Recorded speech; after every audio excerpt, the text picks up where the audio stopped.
All right, since Trump won't shut up about this 51st state idea, let's discuss the 5 pros and 5 cons of Canada becoming the 51st state of America. I personally am against it. I want to stay Canadian, but I also want to present the facts as I see them in a neutral, nonpartisan way. So here we go. We're going to start with the pros. So, number one is affordability. Think gas, retail, groceries.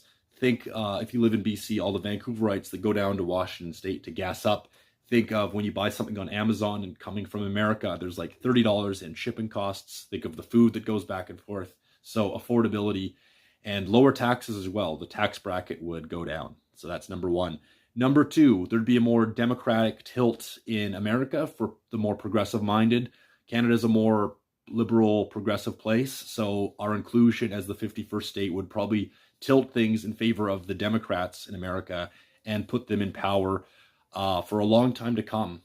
And the Republicans would be locked out of government. Again, trying to be nonpartisan here, but that's just an observation for many Canadians who would see that favorably. Number three is easier travel. No more border restrictions between Canada, US customs, no more hours of delays at the border. That would be a huge bonus. Number four is stronger association,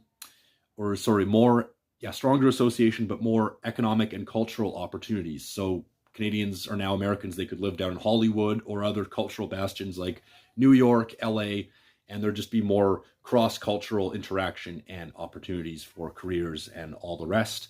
Number five, stronger nation, more consolidated North America to fight off any potential adversaries. We would instantly become the largest country on earth, surpassing even Russia, and just have a much more consolidated military and defense of the continent. So now we're going to be going over the cons. Okay, number one on the cons side is for Canadians, loss of shared national identity. That's the most obvious one. Number two is loss of bilingualism. The Québécois and Acadiens would probably not like the merger idea because it would mean the loss of the bilingualism policy. Number three would be end of universal single-payer healthcare in Canada, and we would probably inherit many of the problems the American system currently has. No more multi-party system. That would be, so like no more liberals, conservatives, New Democrats, Greens. It would just be Republican and Democrat.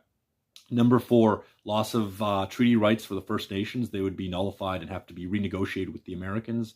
Number five is loss of Commonwealth association with the Crown. Think the UK and Australia. All right, thanks.